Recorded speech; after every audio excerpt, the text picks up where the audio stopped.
squid chill, I squid chill, I squid chill. Good morning. Welcome to this daily sovereignty report for this is Friday, y'all. We made it.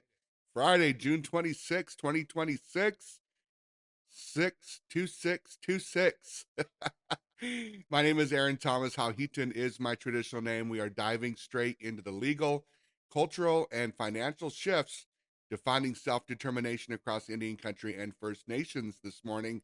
No fluff, straight to the point. Let's get into it. First up, federal policy and legislative updates. The Senate Agricultural Committee has released its draft for the 2026 Farm Bill. While it expands tribal access to federal conservation and forestry initiatives, it explicitly leaves out 638 self determination contracts for the USDA's food distribution program on Indian reservations. Now, why does this matter? Tribal communities face constant supply chain delays from federal vendors, affecting local health. True sovereignty means management, not just participation. Without 638 authority, tribes remain dependent on federal administration rather than executing their own community tailored food systems. Meanwhile, data is becoming the ultimate tool for self governance. Yesterday, the Federal Reserve Bank's Center for Indian Country Development hosted its 2026 Data Summit. Tribal leaders are moving away from the flawed federal datasets and building custom tribal census and AI tools. Why does this matter?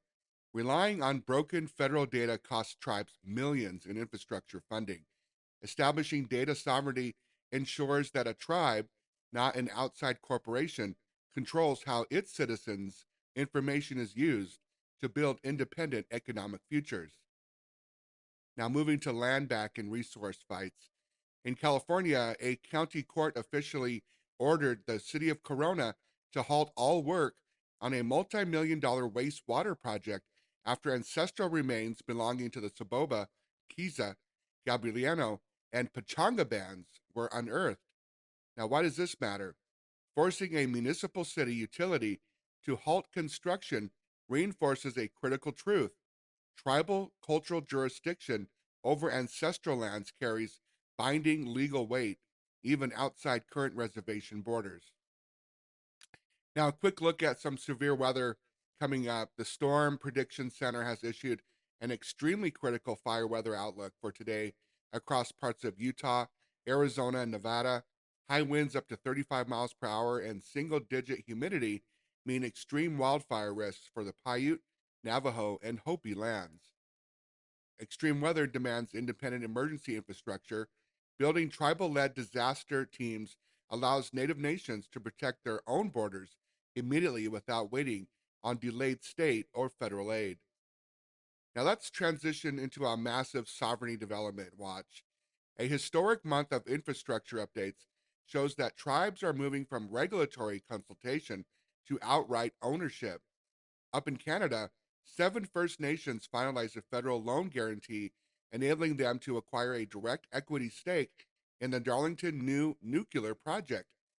Down in North Dakota, the Tribal Energy Summit just laid out frameworks to roll out renewable solar and wind systems at zero cost to tribal citizens, completely bypassing traditional corporate fossil fuel lines.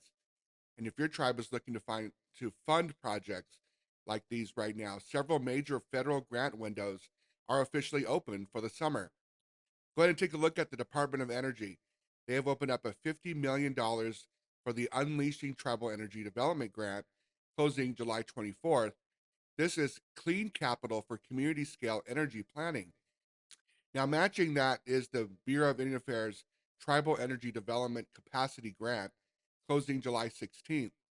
This doesn't just fund equipment, it funds the legal and regulatory framework needed to establish your own tribal utility.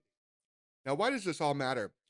You cannot have a sovereign nation if you rely on outside anybody. I don't care what it is, water, outside data, but energy sovereignty is the backbone of utility independence. Now, for housing and infrastructure, HUD's Indian Community Development Block Grant for imminent threats is open through September 30th to immediately mitigate public health and safety hazards. And for workforce development, The USDA is accepting rolling applications through December 31st for the Tribal College Initiative grants, offering up to $250,000 per institution for capital and educational upgrades.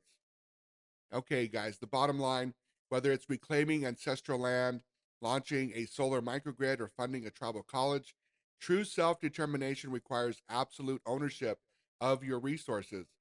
If your team is drafting these applications, make sure your sam.gov portal and unique entity ID are fully updated right now because these July deadlines are closing fast. All right, everybody, have a great Friday and a great weekend. I will see you again on Monday. This has been another Daily Sovereignty Report for June 26, 2026. Stand firm, protect the land, and we'll see you on Monday morning.